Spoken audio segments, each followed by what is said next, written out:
All right. Well, sorry about that, guys. Went live with it, and we went live, and every once in a while, connection just kind of cuts out, it seems like. So I got to just kind of roll with it in that respect. I think we may have lost everybody there.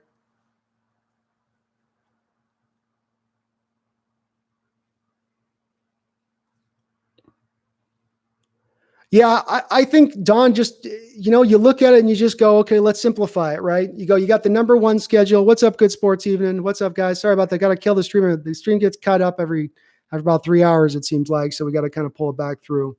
Yeah, I just think that you had the number one schedule difficulty in the NFL this year. And chances are even though it's going to be tough next year, because the Rams are going to be good, the Niners are going to be good, and you're going to play those teams 4 times. But even with that said, I still got to feel like we'll be more in the middle of the pack. And that just, to me, I see a couple more wins in there, in my opinion. Put Hollister on. Yeah. So the Hollister on Preston Smith, Sean, right? Here's the way it worked. And it was a good design by the Packer defense. They came out, they showed a blitz look to Russell. Russell changed the protection up at that point, which meant that Hollister was unfortunately going to be out on the edge against Preston Smith because he thought he was getting extra traffic inside and he was trying to take over that. Packers went out of the blitz after Wilson's check. Hollister gets matched up one-on-one, and it's a good play design by the defensive coordinator of the Packers. It's why blitzing out of a 3-4 is easier to do out of a 4-3 and more effective. Yes, Busta, I do believe Josh Gordon is going to be coming back. I really do. I think that there's not a market for him in other places. I think he's not going to cost us a lot because he's going to be on suspension, and I think Seattle likes him a lot. I like him a lot. I'd love to see him back in here. No, Irina, I don't think we need to fix our secondary. I think that I think you fix the defensive line and get a better pass rush. You're going to shorten plays and you're going to get less of those 6, 7, 8 seconds of a quarterback sitting in the pocket able to just pick us apart. Yeah, Charles, I think the Niners are solid and strong, but they're not a beast. They're not a powerhouse. I think that they're playing their best football right now and everything is aligned right for them in the way that it's all set up. But I certainly think that you can overcome them. That defensive line is going to be good for years to come, though. I mean, they have stacked that defensive line up. They could lose a guy or two and still be really, really, really good. Would I have punted at the end? Yes. I believe I would have punted and trusted the defense at that point in time because you did have the time, you had the timeouts. The defense was getting some stops at that point, so you felt okay at it. I would have gone for it rather than the field goal early in the game where it was 3rd and 8. I would have gone for it on that. I don't like kicking a 50-yard field goal at Lambeau Field in freezing conditions, especially with a guy like, especially with this kicker we got. He's just not been accurate enough to do that. I don't get it. Bobby Wagner is also a guy. Yep. Fuki, I think you might have hit the guy. Bobby Wagner, I think, is the 5th. I think he's even over, and him and Richard are close, but he's been here longer as a Seahawk, doing it as longer. And again, he's going to retire as probably the middle linebacker of his generation, if not Kuechly. So I would probably put him at number 5. I'm going with Bobby at 5. Good suggestion. Yeah, the Niners, it's going to be a rivalry. This thing ain't going anywhere for years to come. And Shanahan has a great offensive mind. He's got you saw it when the times they played us at times. I mean, even last year, remember when they had a 3rd-string quarterback last year, the Niners did, and they were just picking our defense apart. It's because he knows how to beat our defense, the way it's structured right now. That's absolutely for sure. Yeah, Busta, I think 14-2, man. It's set up nice. It's set up right. This year you had a lot of tough games. You had to go through some tough divisions and play. I mean, that NFC South that you had to play was tough. And then going back and playing Steelers and Browns and Ravens, that wasn't easy. Those were some tough games as well. I think Russell is better than Aaron Rodgers. That's my opinion too.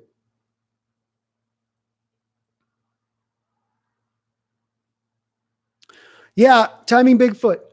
It's either, I don't think we drafted defensive end. I think they've learned their lesson with defensive ends and LJ Collier in this pick. And then they tried that kid out of Michigan State a couple of years ago. You got to go in my opinion, trade for or sign certain things at defensive end or defensive tackle. Those positions, these pass rushers take a while to develop.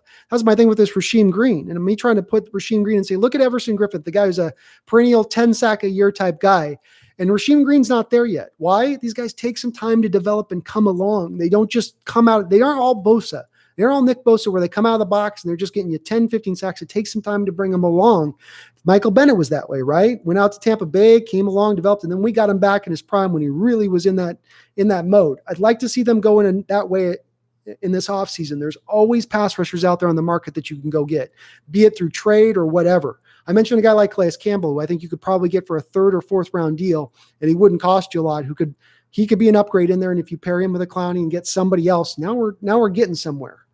Yes, I think we re-signed Clowney, Nathaniel. Somebody mentioned that the Giants might make a splash from him. You might get a team out there willing to give him $25 million a year, which I think would be a little too much, I think, for Schneider and Carroll. I don't think that they want to pay, you're going to have a $200 million cap. You're paying $25 million a year to a defensive end at that point who got you 3 sacks this year. I love Clowney, but that might be a little bit too rich, just a bit. What's up, Solstice? Well, they're not going to have to get rid of Ifedi because all you have to do is let Ifedi go in free agency, which I absolutely expect them to do. And then I expect them to slide Jamarco Jones out to the outside right tackle position. I love Vita Vea, Vuki. You're thinking in line of what I would like to see done too. That type of player, bring that guy in. And like I was saying with Quentin Nelson, I'm flexible here. It doesn't have to be the first round pick for Quentin Nelson. If it's got to be a guy who's a defensive lineman that's a prime guy like Vita Vea is, I'll make that move as well. No, I got no issues doing it. And that's a good suggestion because Tampa Bay could be looking at also wanting to try to get some picks so they can go up and Bruce Arians can go get his quarterback of the future there. Go get his guy.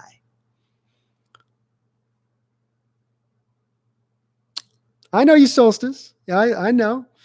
Glad you dropped in. Tough loss today, man. Tough loss, girl.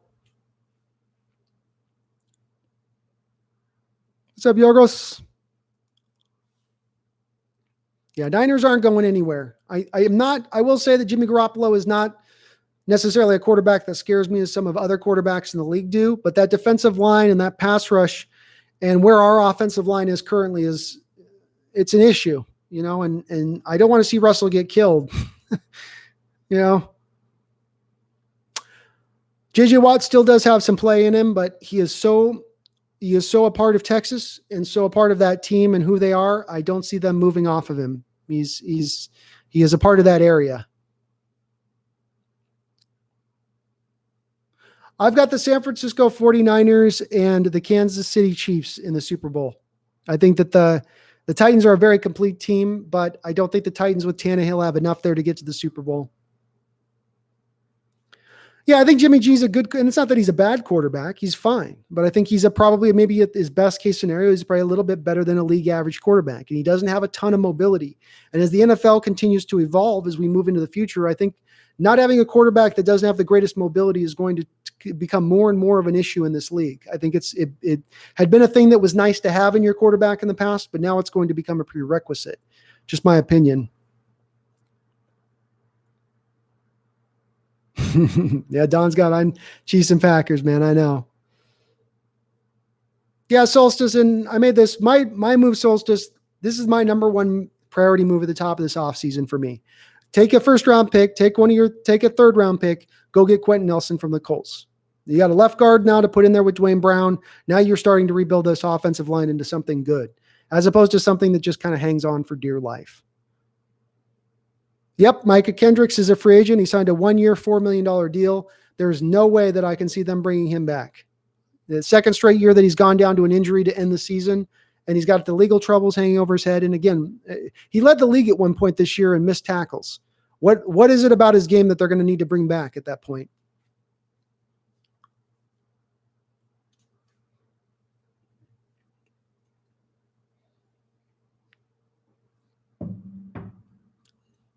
Yeah, it hurts losing this close of a game. It absolutely does, Spider. I'm glad they came back and made this a game of it. I can't say that it's not necessarily. I thought Seattle could pull the win out here, but my analytic approach said we just can't. We're down so many injuries. We're playing on the road. The Packers get to be rested. It's so much to go up against sometimes to overcome in the playoffs. Clowney had a lot of good games, actually. He really did. So the first game of the season, we don't win that Bengal. Let's not forget this. That Bengal game that we won by 1 point in the opening game of the year. Do you guys think we win that game without Clowney? I don't. He was a dominant wrecking force in that game, and he's probably the reason we won that initial game. And there's been a couple of those games this year that he played in that he was not just the San Francisco one. Granted, he was not dominant all the way through. It was not from every game he was not. There were times he could disappear. But he was always dominant in the run game, And he was very good in as a pass rusher. Again, get him some help too, where he's not being double and triple teamed. I mean, that's the thing I would say to the guy just said that is like, he's being double and triple teamed a ton. Is he supposed to, res Q? Is he supposed to, get through that double and triple team and still provide the same production? Other guys on that line got to provide some pass rush. It can't just all come down to him. Yep. Bobby is going to stay a Seahawk and probably for life after he signed that contract this last offseason. So I wouldn't think he's going anywhere. I like Cody Barton a lot. I thought Seattle really made it tough on him by staying in that base. They stayed in that base 4-3 defense throughout the year because they thought they had Kendricks out there who ran a 4-4 at the combine, really quick, good in coverage. So they thought, hey, he's very close to what we would have at slot corner. I can't understand similarly why they would do that with Cody, a guy who's a rookie, who's going to be slow to diagnose stuff. You had a time against the Rams where you had Cooper Kupp and Cody Barton having to cover him. That's a lot to ask of Cody, but I think overall he played pretty solidly. He had some rookie errors, but this is a guy that I got no problem letting KJ Wright go and slipping Cody into that starting role moving forward. I think he's going to be a great, I guess his will linebacker is the position he'd be playing, and I think he'll be very good in that role. I think even an upgrade potentially over KJ Wright as he gets another year of seasoning. Because they're liquid, the reason that they're not great on defense, despite the fact that they're paying a lot of money to defenses, they're not allocating the right resources to the right places, be it in draft capital or be it in salary cap allocation. So my point on this is that right now this season, you pay $20 million to your linebackers. You play a 4-3 scheme. A 4-3 scheme is going to be more dependent upon the front four to do the work than it is on the linebackers to do the work, as opposed to a 3-4, which puts the onus on the linebackers to do the work and asks the front three to hold up blockers and let those guys run free. So you putting that allocated those resources and putting $20 million to the linebackers is head scratching. Head scratching. It's a lot like when they drafted Aaron Curry as an outside linebacker. Why are you guys drafting number 3 overall, an outside linebacker in a 4-3 scheme? It's hard for them to have a great impact on the game in that position. But that's where the Seattle did. I'd much rather see them put the money on the defensive line. That's where you make the payments at, to me. You're giving a little money to McDougal. You got some money going to Diggs. Both Griffin and both Flowers are on the rookie deal, so you're not putting a lot of money in the secondary. Get it on the defensive line. Rashad Penny, that's hard to say. It's going to be hard to trade Rashad Penny with the torn ACL, but the Detroit Lions have tried twice to get him. They tried on draft day after we drafted Penny. They tried to get a trade with us to get Penny. And then they tried at the trade deadline. They offered us a 3rd-round pick for Penny.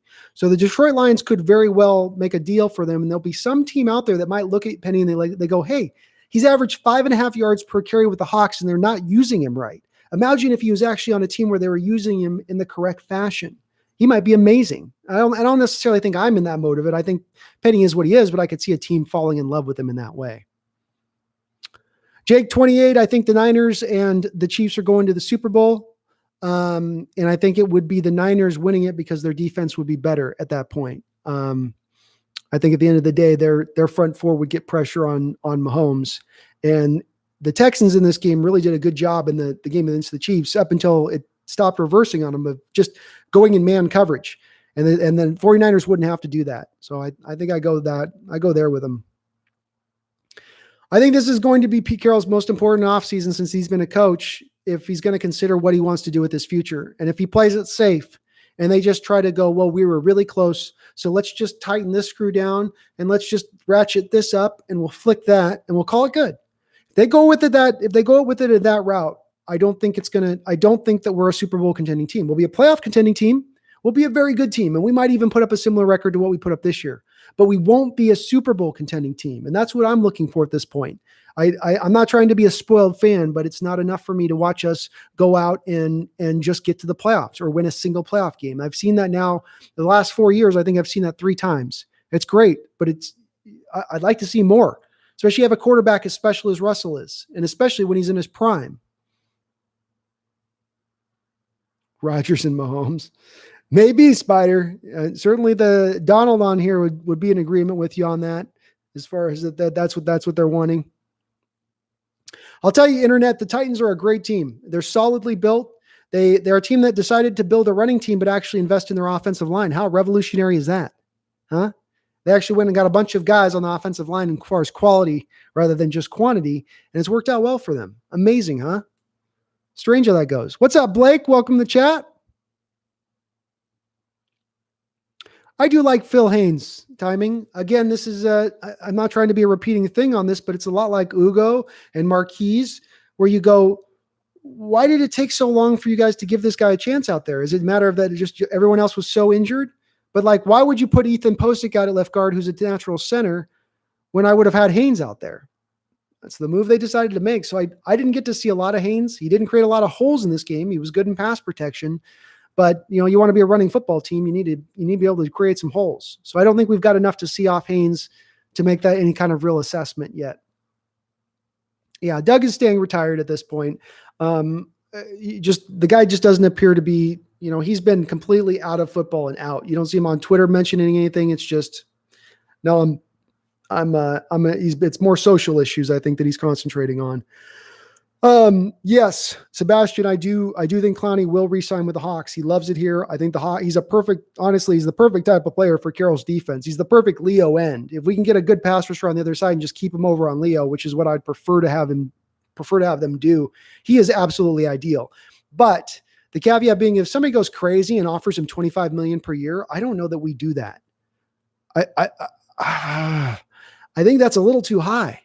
Now, Frank Clark signed the $23.5 million last year, but 25 would be, even with the cap going up, even with inflation, all that stuff as it's been going, it's been like 10% a year. The cap's been going up recently. But even if that's the case, I don't know if we go up that high. I hope he's willing to sign lower than that. Sean, should we sign AB this offseason? Well, so my instant reaction is absolutely not. You should no way bring in that team cancer. A guy that he can't even hold it together this offseason just to not say stupid shit on Twitter, right? Like it was known that he needed, and then he goes to the Saints and he's told not to bring an entourage, goes for a workout, brings an entourage. There's a part of me that wonders if that guy's just not ever really going to get it. But with that said, if you could sign him on a low contract, low minimal risk that allows you to get out of it if he acts the fool.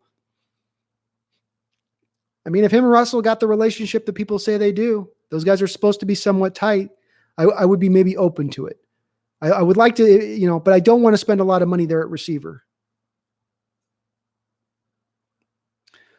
Yeah, Spider, the Eagle fans were interesting. I got a bunch of comments in my Hawk Nest episode that was interesting to watch them. Just, man, the bitching and moaning about the Clowney hit. I didn't know Eagle fans were so whiny.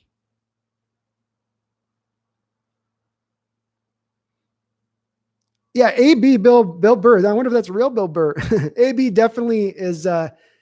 Dude, he is gone. I mean, you can look him on Twitter and you go, dude, how do you?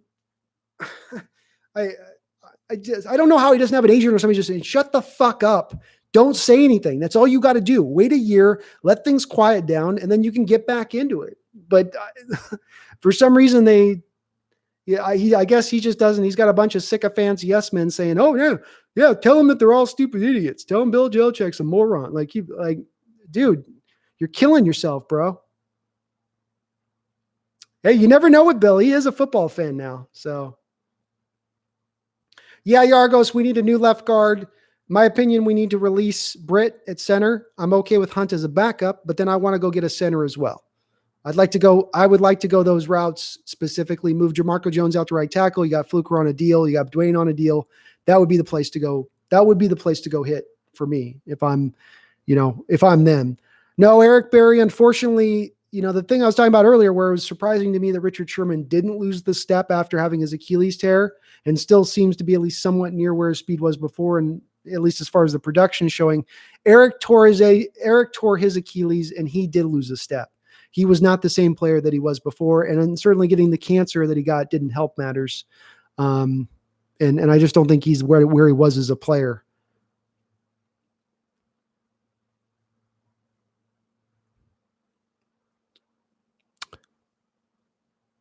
Hollister is going to be a keep because you have him under league control, and this is an undrafted guy, so you got him on a very low contract, and you like what you've got with him. Luke is a possibility. Honestly, this would be a position where I like Disley coming back, but I would prefer to see them an OJ Howard guy There's tight ends out there in the league that you can go get. I'd rather see them implement a little more talent. What we thought we were getting in Ed Dixon, which we never got from free agency, that's what I'd like to kind of get, is something that's a little more of a sure thing out there who can do a little bit of everything. He doesn't have to be a Pro Bowler, but just a little bit more talent out there rather than just a guy, just a jag. I'm still here, guys, gaming. As long as you guys are commenting and want to talk, I'll talk, man. I got nowhere to be. Yeah, Hunt doesn't cut it. But as a backup for a couple $100,000 a year, if I got to bring him in on a game here or there, then I keep him in on that. I'm not going to stock my team up with a whole bunch of prime centers. Get you one good prime center in there and you should be fine. Jefferson will probably be given a contract timing by somebody else out there. They'll look at his production and say, oh, look, he got a couple of sacks in the defensive line position, got a couple of sacks in the playoff game. Maybe he's starting to round into his own. I would expect him not to get a big deal, but I don't think Seattle wants to sign him on a 4-year, $20 million deal. I mean, do you want to sign him for that? I don't. Again, he was not consistent at all in his pass rush. I still want to keep Disley as in line, and it's not to say that I don't want that, but I don't want to be reliant upon Disley, having had him have the season cut short twice, and then we end up falling back into a Hollister situation. I think that's yes, LJ Famous. I do play Fortnite, absolutely. You can fly me under Claws of Cain. Did we lose our first round? No. We did not lose our first round. In fact, just the opposite, Sean. We've got an extra second round pick from that Frank Clark deal. So we have a first round pick, 2 second round picks. We traded a third round for Clowney. But the thing to keep in mind is we're actually going to get a third round compensatory draft pick back for Earl Thomas signing with the Baltimore Ravens. Whenever we get into 2 minutes, that's when I thought, Sean, really them going into more up tempo would have been the key in the second half. They did it a little bit. I would have thought they would have done it more, but that's part. I would like to see a little more tempo, a little more, but that's the thing with wanting to be a smash mouth running team is it's about grinding the clock and leaning on the team and shortening the game. Well, that's great, but it doesn't do wonders for your passing attack, does it?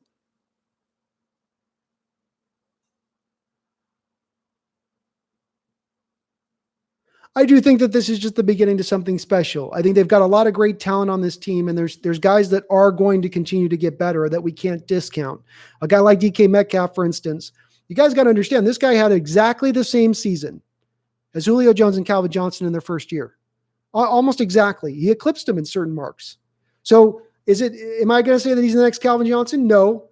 But if this guy gets into the 1,400, 1,500 yard phase and you're getting 1,000 yards out of Lockett, that's a lot of meat to work off of. You can work with that. You can be dynamic with that. Obviously, it's going to be relying on them throwing a little more. But again, I come back to you just got to be more balanced rather than leaning so heavily on the run game. Rather than trying to run it 60% of the time, run it the true 50-50 or go 52 pass, 48 run. You can still be balanced, but trust a little bit more in Russell, No, Yorgos, we see Shaquem just enough. You've got to get him in positions where he's only pass rushing on certain passing downs. If there's any chance that they're going to run the ball, he's going to get enveloped. No doubt about it. Yeah, Earl Thomas is in Baltimore now. Tom Brady should call it quits, but he won't. I'm guessing he's going to end up with the Chargers. I think his first plan was that he wanted to go with the 49ers, and he was guessing that Garoppolo was going to keep playing like crap like he had early on in the year and that they could get out of from Garoppolo's contract, and then he'd slide right in there. But unfortunately, Garoppolo started to play well, and so now he's got to take his second choice, which is going to probably be the Chargers. Yeah, fullback. Nick Fuller, just another guy. It's like, he'll be back, but it's, is he a great fullback?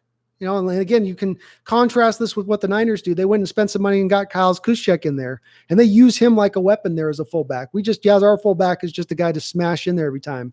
Predictability, I keep coming back to this. Just offense is so easy to predict and understand what we're going to do. It makes things so simple for the defense at times.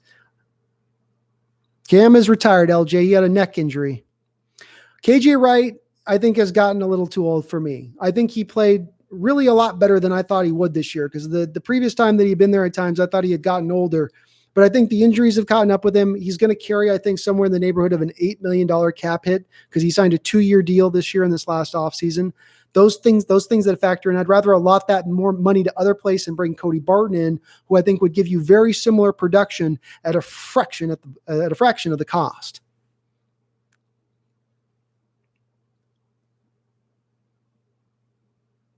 Steelers are good. They're on the right track. They're going to need to probably get a quarterback here, though, because Ben does look like he's done, Blake. So I would expect they're going to need to find something somewhere. Maybe they go for Andy Dalton, but yeah. Trying to keep up on the comments here, guys. Bear with me.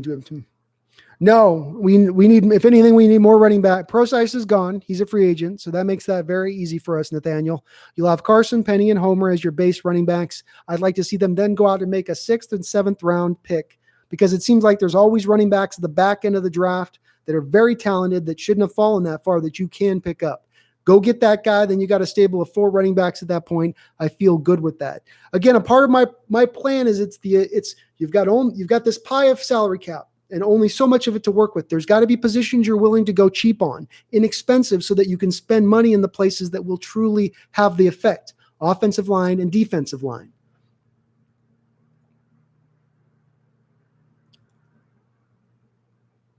Yeah, I think that we would play San Francisco a lot tougher than Green Bay does. That's why I think it is going to be a 2-score game that the San Francisco 49ers beat them by. I think they're that good. They're playing their best football of the year right now. That win against the Vikings was an impressive victory. I mean, they took the Vikings running game away from them, and they just crushed them on down from there with the pass rush from there once they turned them into a one-dimensional team.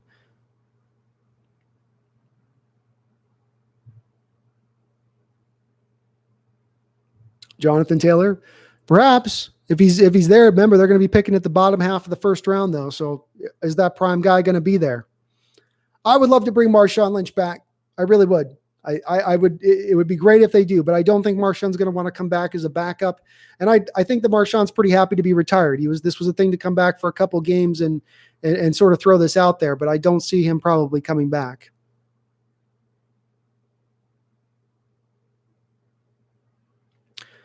Nathaniel Sherman left for San Francisco for the same reason that they got rid of Michael Bennett. And that's because this team, especially after the second Super Bowl loss, there was a rift in this team, and there's no doubt about it. And we can point to the play, we can point to the atmosphere, the environment, whatever it was, but there was a lot of cliques that were developing in that locker room. It was no longer all of us rowing in the same direction. And I think that while Sherman is still a magnificent player, I think that he wasn't as on board with Pete Carroll and what Pete Carroll was doing anymore. And I think it was causing rifts and problems. And I don't think you can run a football team that way. I think you have to have everybody on the same page and everybody fighting for the same fight.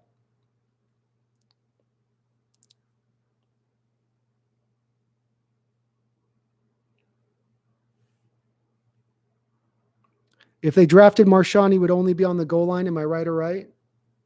I guess so. Hello, Peely. I think Trey Flowers will continue to develop. Don't bail out him too much. He had 3 interceptions this year. There were times where he was very good in coverage. Devontae Adams is a very good receiver in this league. So, again, just don't forget with the Flowers, guys. I know a lot of people are down on him. It's only his second year playing cornerback. He was a safety in college. This is a guy that they're transitioning over into that position. And also keep in mind, he's very cheap. You're not paying him a lot of money. Do you want to go out and spend a whole bunch of money on a cornerback out there this offseason? I don't think I want to put the money in that place, especially with as much as our corners playing that bail technique, right? Giving up the short, allowing the short completions, just taking away the deep ball. You don't really need a prime position player, that cornerback position, because of that, because of the way you're schematically set up. You need the guy to just be good in what he's doing in his fundamentals.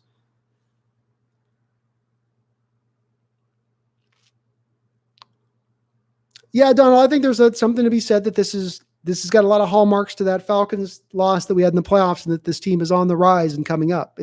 We're one of the youngest teams in the league. So, there's something to be said that you can expect when you're one of the youngest teams in the league, that you should get some good development and improved play moving into the next years. No, Des Bryant is done. He tore his Achilles are my no-goes. The guy gets an Achilles injury if he's an older player, and I'm done. It just is. I've seen too much history that those guys just don't tend to bounce back from that. And Des has been out of the league for a year, Sebastian. So I would not expect him to be more quicker now as a guy in his 30s who's had a year removed from tearing his Achilles. So Spider, the thing with Lockett returning kicks, I wouldn't have been averse to it, but Lockett's not been that good at doing punt returns or kick returns the last few years. Go look at his stats on his punt returns. He's right in league average to lower end league average. And some of that could be the blocking on our special teams unit is just not that good. But my thing with it is if you're not getting that kind of production from him doing it, he got injured this year returning the punt in that San Francisco game. That whole thing with them having that little device he had on his ankle where, he smashed his leg and got a contusion, that came on a punt return. So Lockett is so important to this offense, and he's not giving you anything in the punt or kick return game. I would just as soon as throw Demo out there and let him flourish and be a receiver for us at that point. Yeah, Eric, he's not as good as he was when he first came in the league, man. It's not as dynamic. He doesn't get, say nothing of housing it. We just don't even see 40, 50 yard returns. It's like you can barely get it to the 25-yard line. That's good advice, Charles.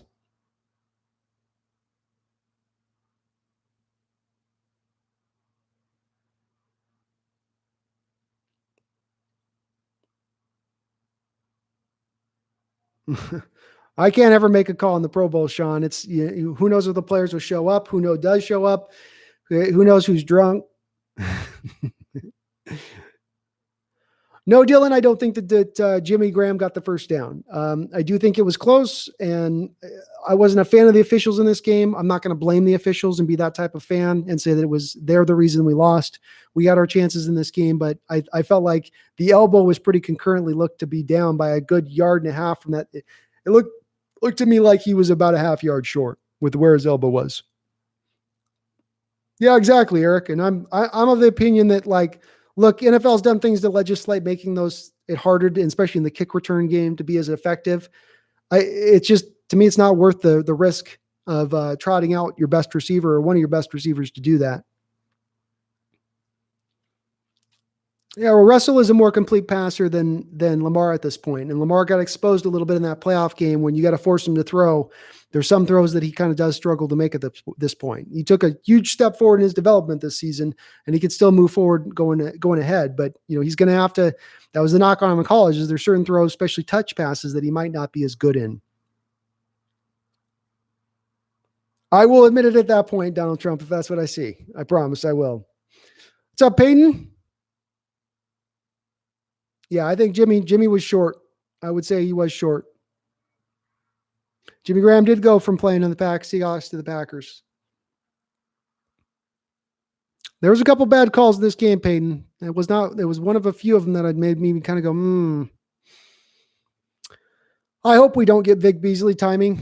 He had another 1-year wonder guy who's never really developed as a consistent pass rusher. You watch the Falcons games, he disappears all the time. I would rather you can get a lot more player for a lot less money. I feel like. Yes, the Seahawks will have a better home record than the away record, 100%, because I don't think I think this was just a fluky year and you played some really tough teams at home at times. The Cardinal loss is a real big head scratcher to me. I just don't get that one at all, how they lost that game. I mean, that game looked like a game where the Cardinals wanted it more than the Seahawks. But with that said, we tend to be good at home. I got to say, I will say the crowd at CenturyLink does seem like it's changed over the last few years. It doesn't seem to be as loud, and I feel like they raised the ticket prices and they got some of that working class guy out of there, and it's a little bit more of the cheese and wine crowd in there, and it gets disappointing. I've been in that stadium, and I've literally almost gotten in fights at times trying to get people to scream. They just sit there quiet, just watching. Like, scream, motherfucker, scream. I don't get it. Do I think the Packers recovered the fumble? It looked like initially they did, but then they overturned it and said that it wasn't conclusive that they got it. So they took a long look at that one.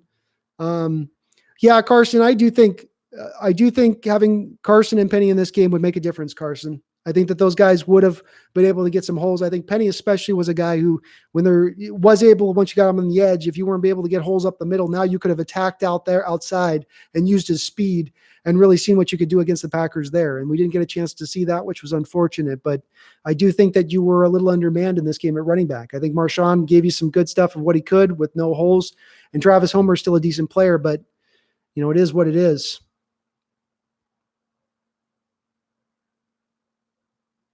No, I don't think it defined us as a team, Gerard. It was not a loss that was who we were. It was just a horrible timing loss. I mean, you had control of everything. You could have gotten that first round bye. If we play this game in Seattle, do you guys think this is a loss? Do you guys not think that it's probably a 5-point difference to be playing at home in a playoff game against the Packers? I do. And I think that's where, it does come back to. OBJ will probably leave the Browns this offseason. I can't see the Seattle being a player for him, though, because he's going to probably want to leave in large part because he doesn't feel like he got the number of touches that he wanted with the Browns this year. But also, what are you going to do? Have him as your third wide receiver in an offense that's run heavy based? I mean, I don't see how, in theory, it sounds great, but I don't think that works in any way, shape, or form as a, yeah, I think the one thing that could hurt the Seattle to get into that 12-13 win next year is just how good the other teams are going to be. We know the Rams should bounce back. They still have a lot of talent. Niners will be good, and the Cardinals are coming along. Kyler Murray played really well this year. I think he's a guy on the up, and they had a pretty good draft. Like the whole NFC West really killed it in the last draft. Like all of them did really, really good from top to bottom. They people got some players.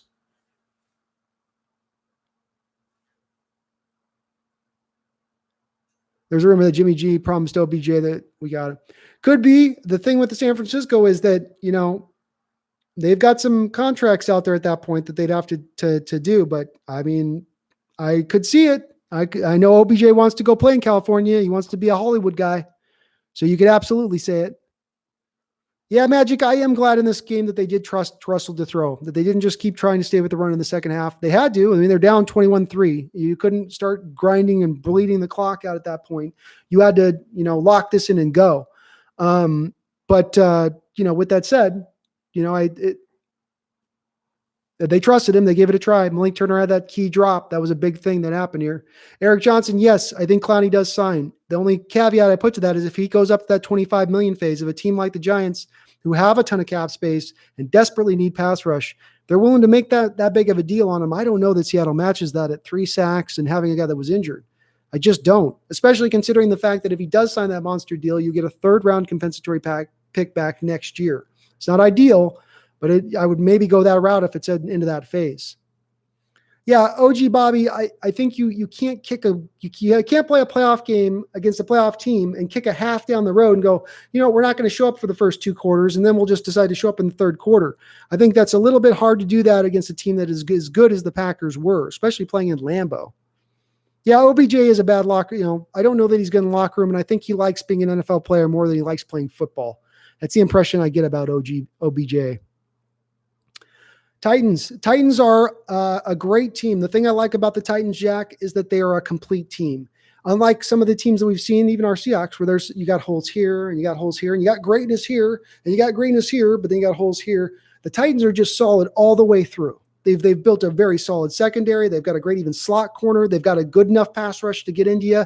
And on the offensive line, they did something that I think Seahawks could do well to replicate. They said, we want to run the ball. Everybody wants to throw the ball.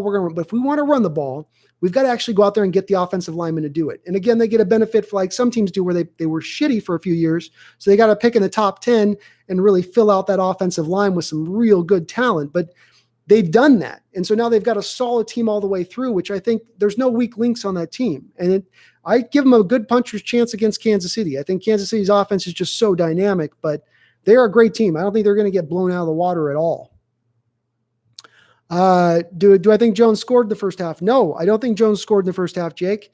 But I think that the problem was that you couldn't overturn it because the call in the field came in late as a touchdown. You saw the official wait to call a touchdown, called it long afterwards, and bam, yes, and then bam, it was just, but that was the officials today. There were some calls that, again, I was a little bit, I don't know about that one. I don't think you could have overturned it on the overturn, but it shouldn't have been called a touchdown on the field. That was stupid.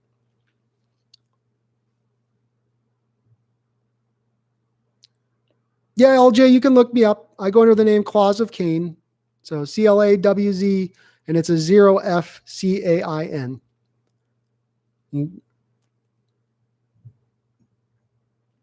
Good luck, Niners faithful. You guys are a good team. Best of luck to you. Our young talent is definitely going to develop, Carson. We're one of the youngest teams in the league. We absolutely are in prime position to be able to take that next step forward. Myers does suck, Luis, but I think he's a league average kicker. Maybe not sucks, he's league average. I just would like this team to go for a fourth down more. The analytical guys, the guys tell you you coaches should go for it more. It's not in your benefit to be going for these field goals and punting at times. Go for it on fourth down. I really wish they'd have more guts. Thanks, Eric. I appreciate it, bro.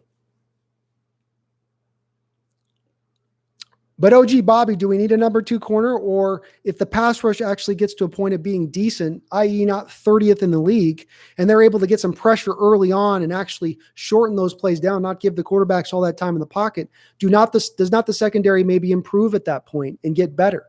I think they would. I don't know, Nathaniel, that we can sign Jaron Reed. The problem is that he's going to want over $15 million a year. The franchise tag, you could put him at about $15 million, I think, would be the franchise tag on a 1-year deal. And you've got to feel like, from their standpoint, look, dude, you were suspended for the first half of the year. You came back and then you got a high ankle sprain. We aren't seeing the production here to give you that kind of big $15 million a year contract. Charles, what was the let me get your thing here, Charles. Sorry, I missed your deal. If there's any player on defense that would be most scared to play against, who would it be in your opinion? Jadeveon Clowney is the scariest guy in our defense. Absolutely. And he'll get all that much more scarier when he's put in opposition to have other guys do their job on the defensive line and create some pass rush. So he's not double teamed and triple teamed at times. Clowney got triple teamed at times. It's ridiculous that teams even thought they could get away with doing that on us, but they did. Peely, the hit on Clowney on Wentz was not dirty. And I'm going to say this one more time, just a thing. When Wentz leaves the pocket, he's no longer a quarterback at all. We understand that? It's part we got to consider here is that he is now a running back for all intents and purposes. He loses his quarterback protections when he leaves the pocket. So as a running back, if that play happens, do you call a flag? Does that guy get fined? Does any fan jump up and start swinging their arms and saying that's dirty? No, it would just be a normal play. But because it's a quarterback it's happening to, and because he gets injured on the play, everybody freaks out. The thing that saves Carson there, if he happens to want to protect himself, and the thing that Russell does all the time very well, is you go feet first. Then the guy can't fall on you. But he was trying to get every last yard, and he paid the price. Wasn't a dirty play, backed up by the fact that the league did not fine Clowney this week. The league always fines you, even if a penalty isn't called, if that's the situation. Chris Harris and Akeem Talib. Sebastian, what's up? No, I would not make the trade for those two guys. I think both are getting old and up in age. I would like to see what Ugo could do over at slot corner, given a little bit more playing time. Super Bowl prediction, I'm going to have the Niners playing against the Chiefs. And I take the Niners in a close one by 3 points.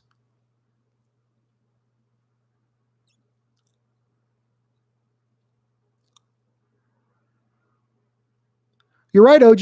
Green Bay always has a great O-line, and that's my thing with Seattle is that, they've really short-sighted their O-line for years. They've tried to get by on just trying to get by, and I would like to see a lot more of a willingness to really, really invest in that line. My move, OG, if I could just be if I was a general manager and the move I could make, if I could get in Snyder's ear and say, make this move, it would be go to Indianapolis Colts, offer a first and a third for Quentin Nelson. You would turn this offensive line around instantly, and it would have a huge effect, play in and play out. And I don't think they'll do it, but that would be the move I would love to see. Yeah, OG, I hated the LJ pick. The problem with LJ is this. There were 17 defensive line or pass rushers selected before the LJ Collier pick in the first round alone. Not in the first 3 rounds, not through the first 2 rounds. In the first round alone, you had 16 defensive linemen taken or 16 pass rushers. You were taking basically the 16th one. To think that you were getting good value at that point, the best value at that point, is asinine. Absolutely a ridiculous pick. Derrick Henry's not the best back I've ever seen. No, I would not say that. I think we get to become at times a victim in the moment. My favorite running back of all time is Barry Sanders. I would say that Derrick Henry is definitely one of the best backs in the league right now. Where he really benefits from is the league can no longer practice tackling in practice, right? These guys don't hit. I think that, and even in training camp, they have like 20 days. They even have the pads on. It's really, really hard to practice tackling. And you get to the end of the year where guys are worn down and beat up. So you don't already practice it. You're worn down and beat up. And for those big backs that can move like he can, they just look all that much better.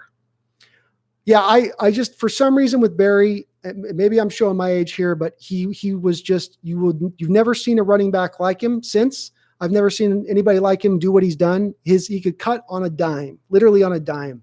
And there's been nobody that moves that way that I've ever seen. And Walter's a great pick. Walter's right there with them. I mean, I can't argue Walter at all. But for me, Barry didn't have ever the talent on the offensive line. And if he had ever had the legitimate offensive line blocking for him, I think he would have put up over 2,500 yards in a season if he had a couple Pro Bowlers actually blocking for him over there.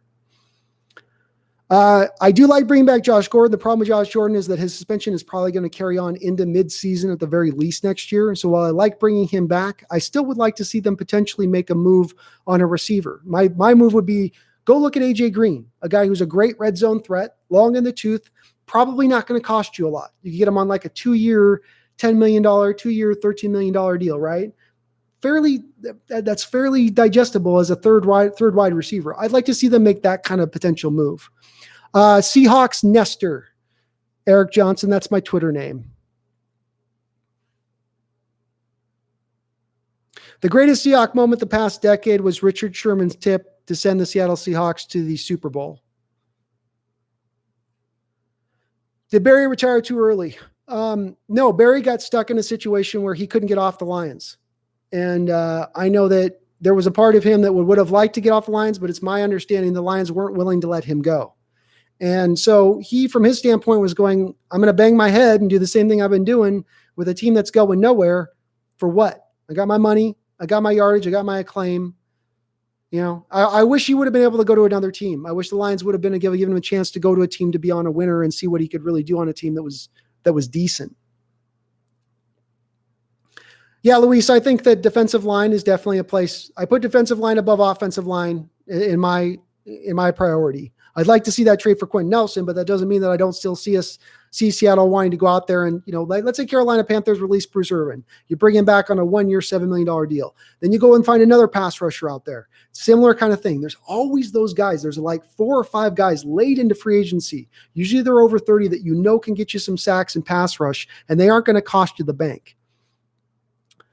Yannick Ngakoue. I'm not opposed to Yannick. He's a great player. He would be a fit in the system. I probably feel similar about him and Dante Fowler. It's no coincidence they both played for the Jaguars, but I feel very similar about them as far as I like them. They'd be fine. The problem they might have having is that you end up overpaying though for those guys. They're going to cost a lot of money, I would guess. Montez Sweat was the guy they wanted to select, Sebastian. That was the guy that they had in their thing. And that's where you end up at the LJ pick, is they were scrambling because they did not expect Montez Sweat to be picked and taken off the board at that time. But he was, and they freaked out and they panicked. It was a desperation move.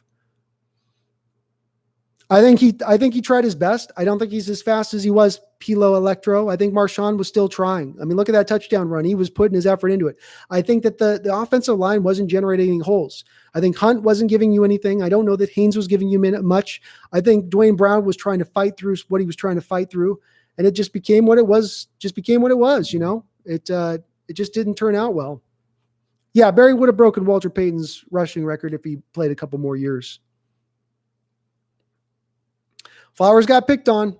There's no doubt. I mean, he did get picked on, but again, Griffin's playing really well. So quarterbacks are going to stay away from Shaquille Griffin, and teams are going to take their best wide receiver and where they'll normally have him on the right side of the field because our corners don't move. They'll take their best wide receiver and then move him on the left side. So now Trey has to play against the best wide receiver potentially week in, week out at times. And again, guys in his second year as a corner, he was a safety in college. So there's going to be some struggling.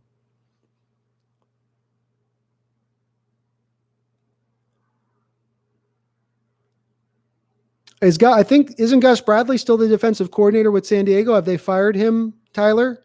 I think Gus got fired.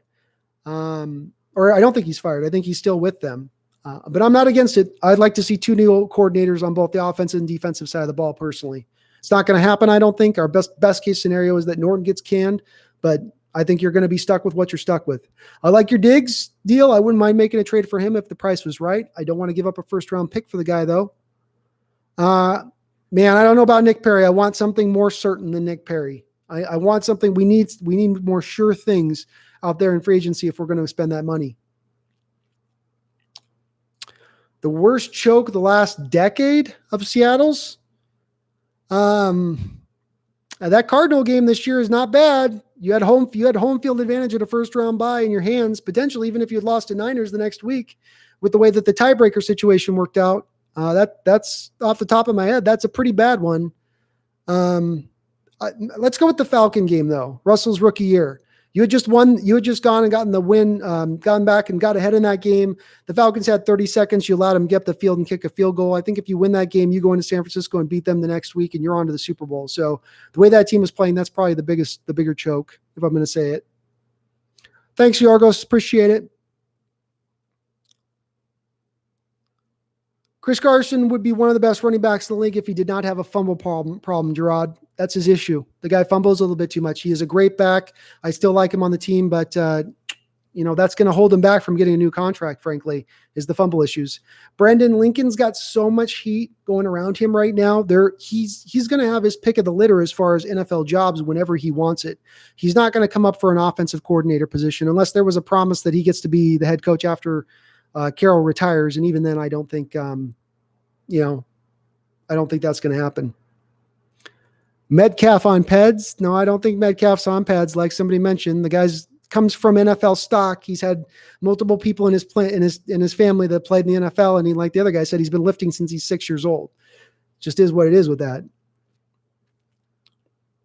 I don't want to waste his career either, OG. I don't either. He's in his prime. He's playing magnificently. He was at MVP level for most of the year. I think we can keep him at that level if we can keep him clean in the pocket.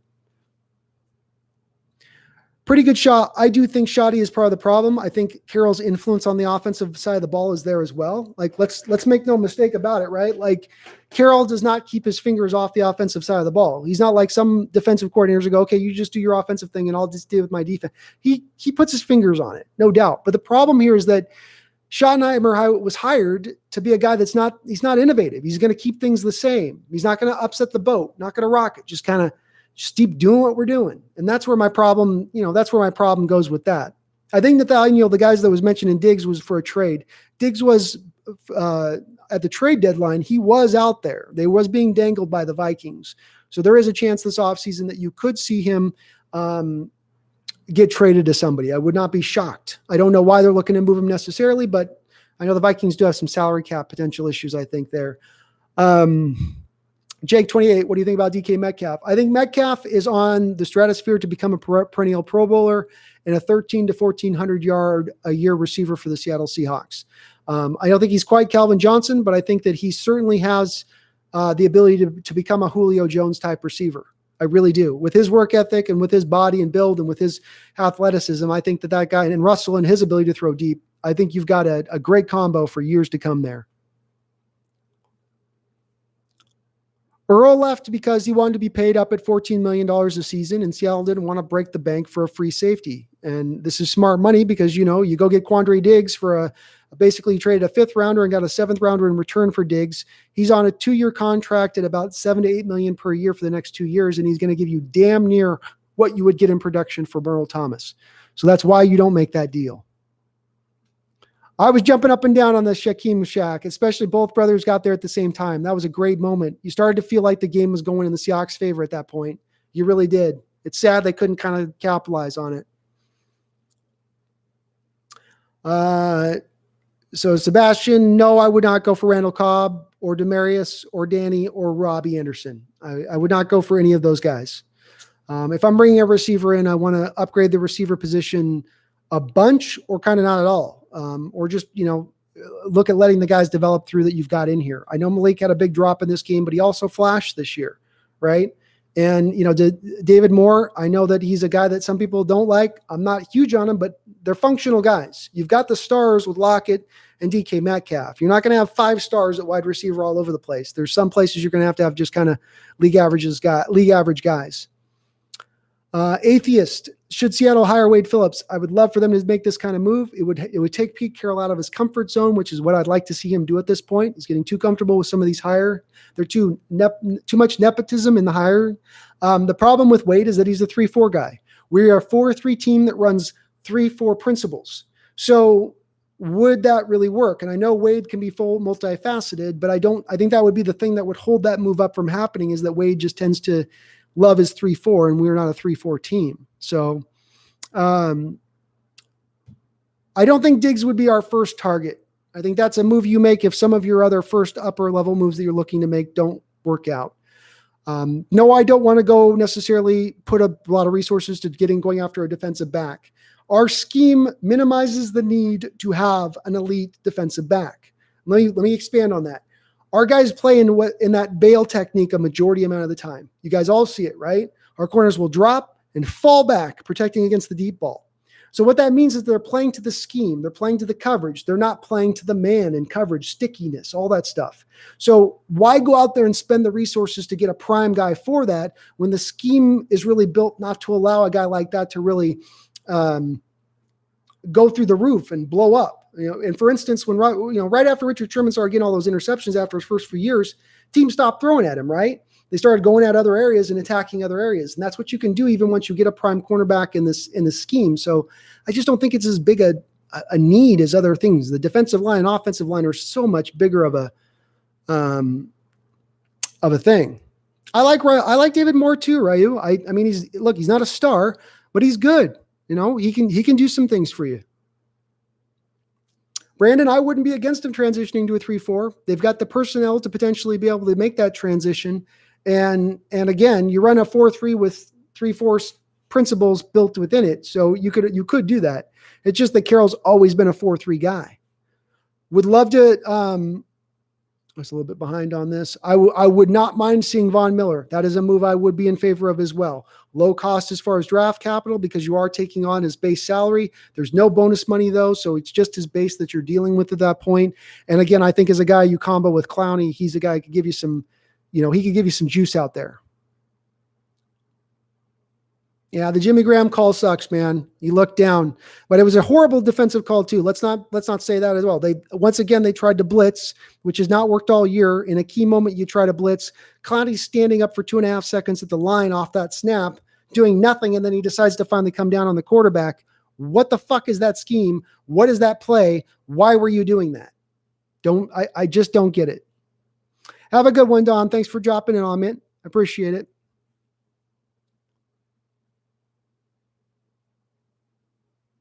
Yeah, no, they're not perfect cornerbacks, that's for sure. The two guys we got are not stars, and though Griffin probably played it damn near almost at the Pro Bowl level at times this year, they're certainly not. Look, these aren't stars out there.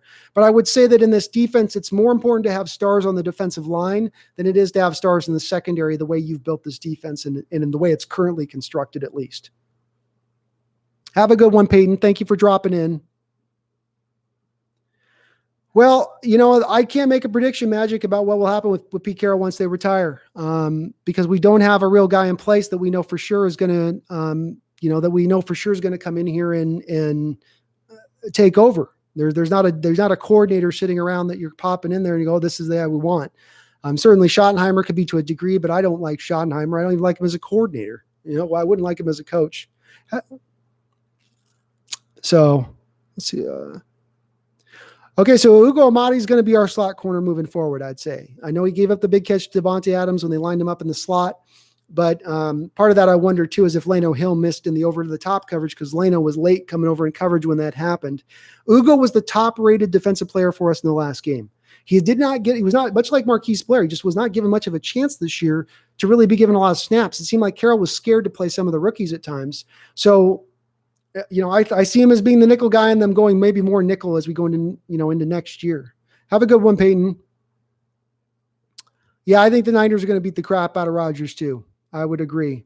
Hello, Russia. I'm going to guess that's Russia. Hello, Russia. So, yeah, Sebastian, both with Yannick Ngakoue and Dante Fowler, I know they're both good functional pass rushers. They are. They don't get me excited for some reason. Maybe it's that I think the price tag is just going to be so high for them. I just feel like you can maybe go in another direction with that amount of money that they're going to cost. I'd go after Joey Bosa. If you can go get Joey Bosa, I'd go after and get Joey Bosa. Up 100%. You're right on the line of thinking of what I'm thinking, Noah, which is that go make a splash move for a guy to compliment Clowney. Don't get a guy that you're hoping develops or that maybe you just had a down year and we'll pluck him in free agency at a low cost. No, go get a true guy to pair with Clowney so he can't just be doubled and tripled all the time. I would much prefer to see that. Yeah, we do need to draft a tight end. I want another. Either we draft a tight end. OJ Howard's a guy. If you can go get him maybe for a third or fourth round draft. I know that Bruce Arians hates tight ends, and I think he's gotten down into Bruce Arians' doghouse over there. Yeah, I agree, the atheist. I mean, Adams is a great player. You know, you're lining him a slot. It's a tough coverage for Ugo. It's going to happen from time to time. And again, I'm not certain there that the safety wasn't supposed to have help over the top. I think Leno came up. Yeah, Timmy Bigfoot. So let me present this question to the chat. I was thinking about this as well. If you guys could offer 3 first-round picks straight up to get the number 1 overall pick in Chase Young, do you do it? I think I would do it. I think I would do it. I would look at making that move because I think he's that legitimate. You'll have that guy now on a rookie deal for 4 or 5 years.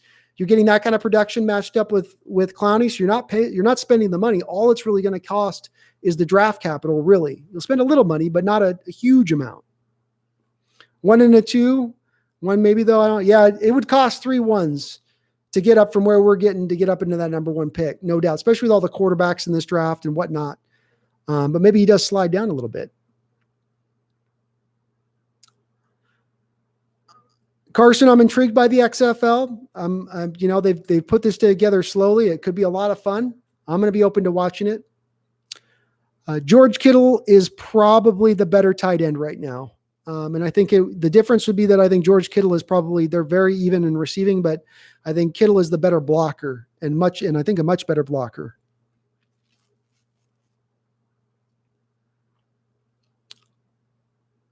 Nest, why are you wearing those fake Jordans? What fake Jordans?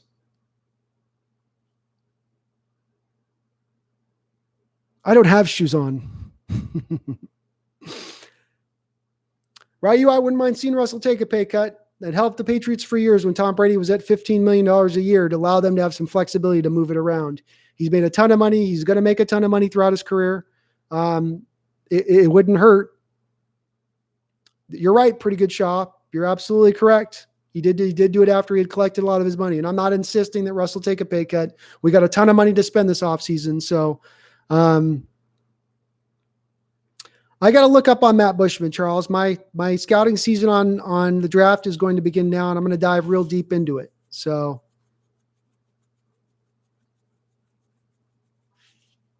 but Ndamukong Suh is a yes, by the way. Because I think that would be – so let's say you could go get a Bruce Irvin, Ndamukong Suh, and maybe even one other guy. It's not going to cost you as much as you might think. And, yeah, I think Suh's still got a little bit of football, especially if you're rotating him in and not asking him to play 80 to 90% of the snaps like he has been for the most part because he's been on those one-year deals and teams are just trying to, grind out whatever they can. No, Suh's good. I like Ndamukong Suh a lot. And I think that they've been flirting with him for years. I think he's just gone to the highest bidder every year, and Seattle's not been willing to be the highest bidder. Creed Bratton, did you sell your fake Jordans? I don't know what you mean by fake Jordans, Creed. I'm in socks right now, man.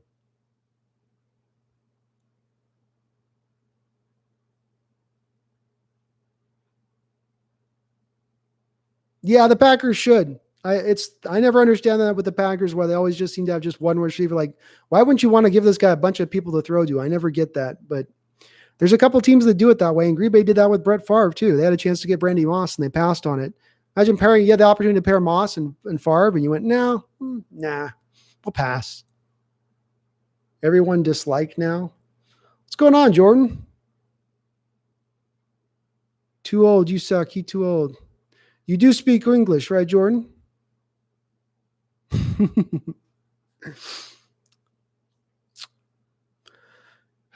Krishna, I think Lynch will probably stay retired at this point. You got a couple running backs coming back next year. I can't see him willing to be a backup on this team. I mean, maybe. I'd love it if he would. Yeah, well, that's Gus. You may have a point. I mean, Suh certainly, he's been on this year. Will probably be on his 4th team. That's got to say something to that. So, but I do like the aspect that you could get him on a 1-year deal. It wouldn't cost you a lot. You're not making a huge commitment. It turns into a lot of a prove it deal. I like those a bunch. Whenever you get NFL players on prove it deals, it always tends to be a good thing. I've got the Niners winning the Super Bowl. Krishna. I think that they're in that mode. Well, Brandon Moss was at that time, he was playing for the Raiders and kind of having a falling out with the Raiders. And so he eventually did go to the Packers, or he went to the Patriots, but the Packers had the first chance at him. And Favre pounded the table and wanted him. But the Packers, were worried about all of the internal strife that Moss would cause by him being there. Thanks, LJ, man. I appreciate it, bro. Will Mike McCarthy have a big impact next year on the Cowboys? I don't think so. I think McCarthy is limited as a coach, and I think the Cowboys ended up making the call as him as a coach because they can't get the coaches they want because their owner is the goddamn general manager, and no coach wants to have to coach for a general manager who's going to talk shit about him after every single game. The apparatus behind me is a cat tree, so that's for my kitty cats. I think that's what you're referring to. No, I don't want to pay Ryan. I don't want to pay Carson. He's had in his, I think, 3 years with the Seahawks, 2 of his years have been cut short by injuries. He's got a fumble problem, and you already don't want to really pay running backs unless he's going to take somewhat of a discounted rate. No, would be my answer.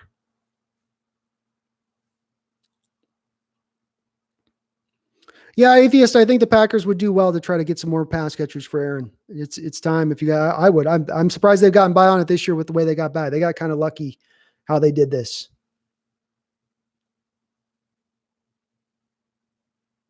So Gerard, I do think that Russell would be okay at the Patriots. I don't know if he would make them better though. I can't say that for certain.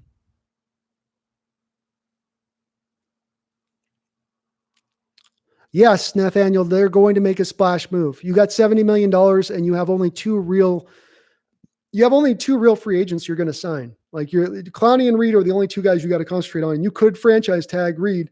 And even if you sign those guys to big deals, there's still going to be 50 odd million there that you can go out and spend.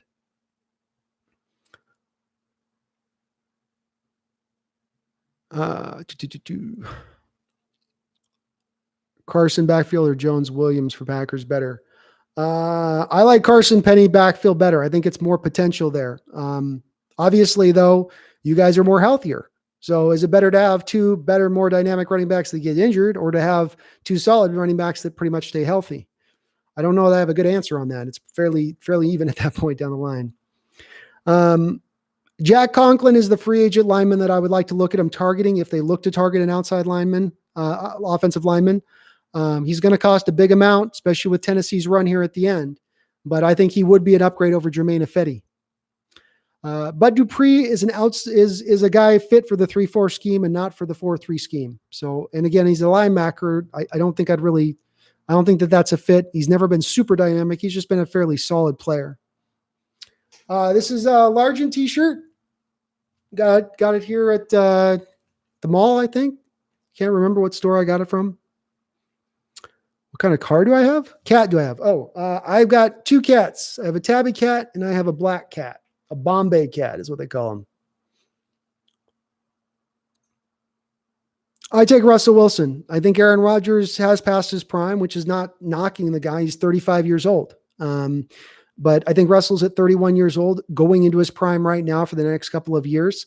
And I think that, I think that he's going to, all things said and done, I'm taking him over Aaron. And I don't know that Aaron had some great throws in this game and he helped win the Packers the game, but they did what they've done all year. They remained balanced. They let him do, for the most part, a lot of game managing at times, and it worked out for them.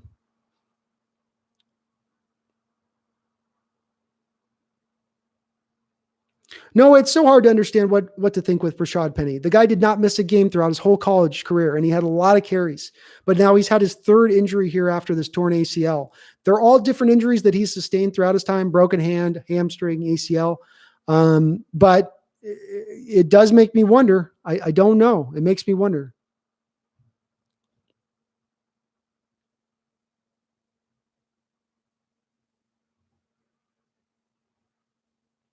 Yeah, when it comes to the Packers, the Niners winning, I don't have a dog in that fight. You know what I mean? Like, my team lost, they're out of it. It's hard for me to think about rooting for anybody else or thinking, I think KJ Wright is probably due to retire. I think he did yeoman's job this year. He was solid.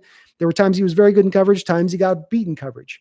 But the guy's going to be, I think, on for $8 million next year on the salary cap. And I'd much rather go with Cody Barton on his rookie deal, who will give me very similar play at that position and save the money and allocate the resources elsewhere. We paid over $20 million on our linebackers this year. Did we get the production for that amount? Did we really? And I just don't think you're paying Bobby already. So keep it cheap on the other two positions and roll the money up in other places.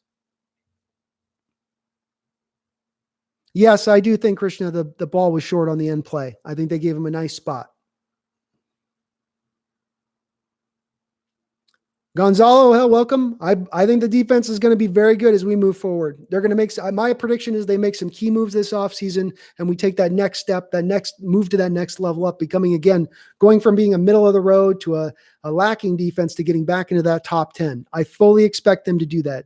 Carroll's defensive minded. He's not going to want to just sit there and go, oh, we're 26th in defense. That's good. I'm just going to hang here. That's fine. No way. I don't buy it for a second, man. No, Sean Lee, I don't want injury-prone guys in here, man. Nobody that's been beat up anymore. We've got enough problems with injuries without bringing in guys that have already been beaten up. You let Ifedi walk, Carl. The game you play this offseason is potentially – what I'd like to see them play the game really is to do this. You let the guys go who are going to be signed in free agency this offseason, because what Seattle has done well the last couple of years, or at least did last year really well, last 2 years, is play the compensatory game. This is what the Patriots do. You don't sign free agents before that May 1st deadline. You have your own free agents sign out, and you get 4 additional draft picks in the next draft. That's what we're due to get this draft. We're going to have 4 additional draft picks. We're going to get a 3rd, a 5th, a 6th, a 7th. So I'd like to see them do something similar this year. What you do to do that is you would move the second, and you do have 2 second-round picks. You got a first-round pick. You'd move some of those to bring in a player who you'd also bring salary in on, the same salary you might spend in free agency. But then your own guys, Jermaine Ifedi, who's going to get it. Somebody's going to sign Jermaine Ifedi to a $10, $12 million deal. That's a 3rd-round draft pick compensatory that you get back then for that deal next year.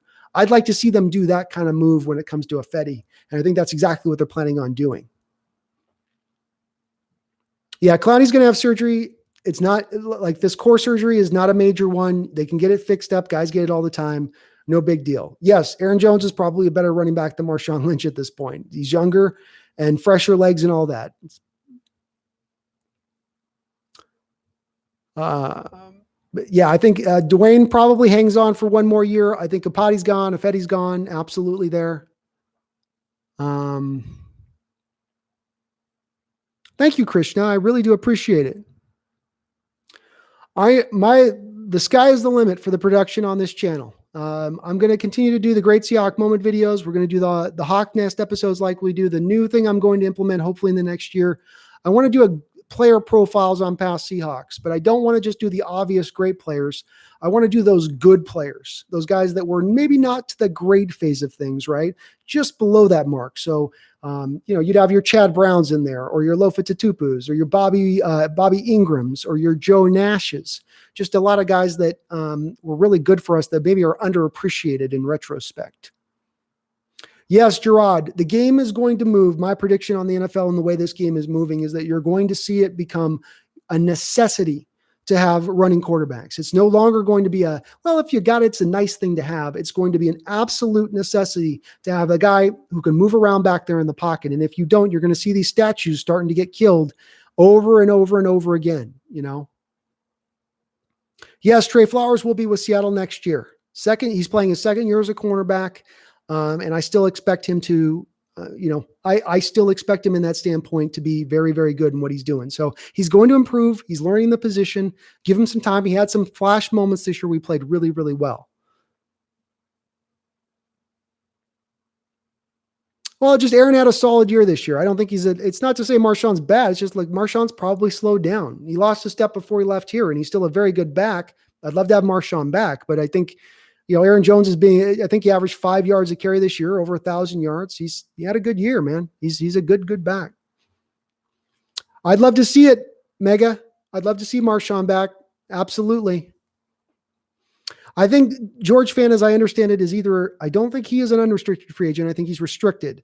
So you could put a transitional tag on him, a 2nd or 3rd round value, meaning if a team signed him, they would have to give that up to sign him. I'd like to do that because I sure like to have him as a backup in there for Dwayne and the potential to swing him out to right tackle when you need it as well. No, we will not be getting a new GM. We're going to still have Schneider here. And Schneider's definitely not the problem. He's drafting very well. He's playing the trade. I mean, he brought in Diggs and Clowney and got him for peanuts. He's got us a $70 million cap space. It's not his fault. All those guys retired really early and caused the cap to get clogged up over the last couple of years. So my opinion on the Frank Clark trade is this. I think it's still a good deal. I think that Jadeveon Clowney is a better player than Frank Clark overall. Frank Clark is probably a better pass rusher marginally, but I think that Jadeveon Clowney is far and away a better run stopper than Frank Clark was. And there is a reason the Chiefs struggled this year stopping the run. Frank Clark was a part of that reason. So I think the assets you got back, part of the reason you got DK Metcalf back was a part of that trade assets that you got for Frank Clark. So I think it was a phenomenal trade on their part. I don't mind paying Clowney the same amount of money you pay Clark because I think he's a better player. And again, the asset wise, you gave up a 3rd round pick for him. You got a 1st and a 2nd round pick back for Frank Clark. Just way better value. Atheist, I'd like to see Seattle go make a trade for a guy like OJ Howard or David, with the Browns tight end that they've got down there, who got a little bit down this year. I would be, I'd like to see that. But that's my plan, Krishna, for production is we're going to do some player profiles, hopefully, as we move up. Obviously, draft. I'm going to do my draft stuff with it and that, but we'll just try to kind of expand through there, just have some fun with it. That's 6. I hope they don't. I fucking hate Tedrick Thompson and Lano Hill, man. I hate them. I don't often hate players. I can usually see why we trot certain guys out there. I do not understand for the life of me why they have continued to give those guys any sort of snaps. It's beyond me. Has either of those two guys really made a play? I know Tedrick gets an interception if a ball is tipped, but have you seen him jump a route? Or no, I don't, Yeah, right. Clowney was not playing at 100% health. That injury was legitimate and it slowed him down. He played a great game here today, I'll say. I mean, he was the one guy, if there's anybody getting any pass rush, he was the one guy in this game getting us some actual pass rush. Nobody else was doing anything. Yeah, Atheist, I like OJ too. And I think he's a guy that's been slow to develop. I think Bruce Arians' offense isn't built to really feature the tight end, so he's been kind of put to the back of the bus. But I feel like he's a guy that there's still a ton of potential. And man, him coming out, he was an athletic freak show coming out. He could do it all. And not just a pass protector. This guy was an upper level blocker at Alabama as a tight end. So he would give you the full scope. Yeah, we need better pass rush. There's no doubt. Better pass rush is my number one thing you need at this point, even over offensive line. Top 5 draft priority by position. Well, I will go offensive line for drafting because I don't want to draft for pass rush because I think pass rushers usually take a while to develop, especially those later picked pass rushers in the end of the 1st round, 2nd round, 3rd round. So I would go offensive line. I would actually be open to even drafting a wide receiver if you get somebody dynamic who slips to you at a certain position. But I think it's really at the end of the day, I'd rather see them, as opposed to targeting players in the top 5, I'd rather see them go for the best player on the board, which I don't think they've done. That sounds straightforward, but that LJ Collier pick, that was not the best player on the board. Maybe the Marquise Blair pick was, maybe the whole rest of the draft was best player on the board, but that LJ was not.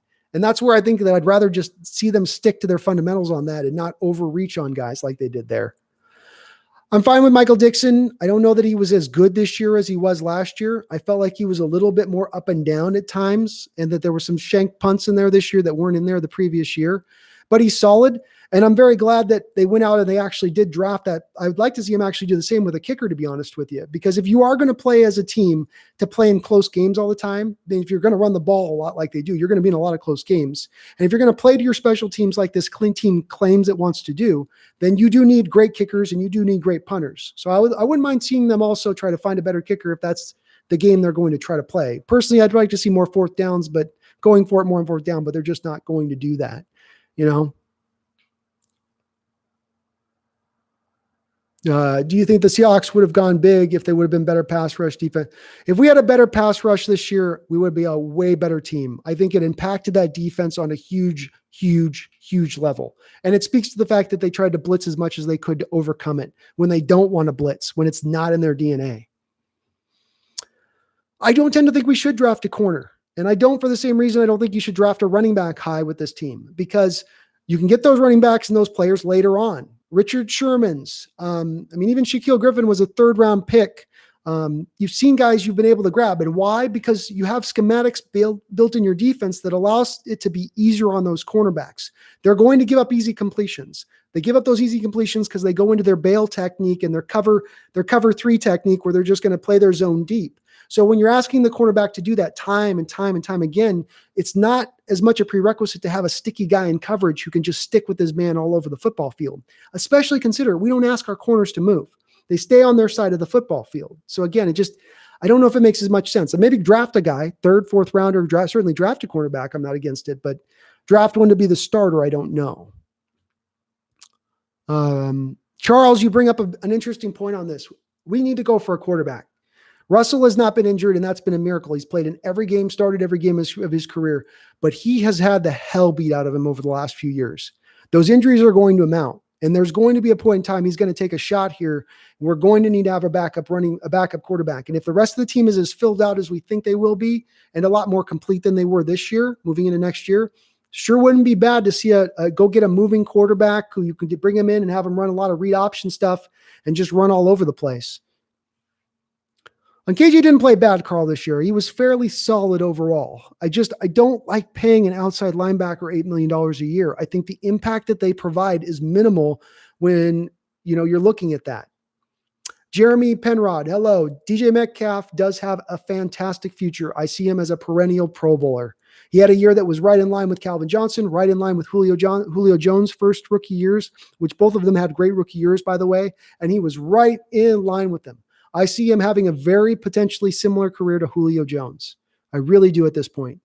Not the same type of players, but is similar in their production.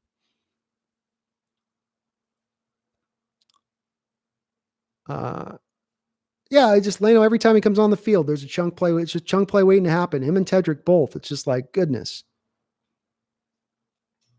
That's 6. Rasheem Green, I believe, is going to turn into Everson Griffin. And I would even say by next year, you're going to see that made. He started to come up there. He went first year, I think, he had a sack and a half. This year, I think 4 sacks or somewhere in that range. I think you're going to see him get up to that. He'll never be at the 15 sack a year point, but 10 sacks a year. And by the way, underrated as a run stuffer. You could eventually have him and Clowney on early downs as really upper level run stuffers on the edge. And that's where you should get excited with him. He's going to be a very good player for us for the next few years. A guy that I think continues to develop. I can't say the same thing about LJ, but I like him a lot. Yeah, Taysom Hill, that type of quarterback looks like, it's the future now, it looks like. Jalen Hurts would not, great idea, Brendan. I love it. I fucking love it, man. 5th, 6th round, great value in there. The guy comes in and, you're going to miss a little bit with Russell going at that point, but you could at least be functional offensively. That's what I'd like to see us be able if he does get injured. Yeah, it's been a brick. It's amazing he hasn't missed a game. The fact that Russell's been able, with all the hits he's taken, there was 4 or 5 plays in this game where my heart was stopped and I'm going, oh my, Lordy, because Russell was going for it in this game, diving first and all that. Cam Newton, I think, is going to get released. I think the new coach is going to want to go with his own route. I don't know where he goes, though. I don't know what team. I think Chicago tends to be the one everybody points to, but I don't know if that's a fit. I really don't. The biggest name the Hawks will make a move for this offseason. I think Calais Campbell will be that's my not going out on a limb. Going out on a limb, Von Miller. If I was to go out on a limb. Yeah, Jonathan, he's been just crushed. You can't have a guy have that happen to him. Blaze, what I'm most worried about right now is the offensive line. I think the defensive line needs the most help, but I'm getting most worried about the offensive line because I thought they would eventually take a step forward in pass protection and in run blocking, but we seem to still be in the same old place every single year with that offensive line. And they've tried a variety of things that just don't seem to be working.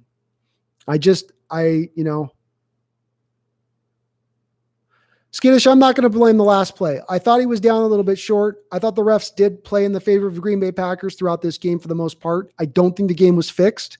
And I don't think that it decided the game. So how's that for a nuanced position? Yeah, I like Hurts. I think he could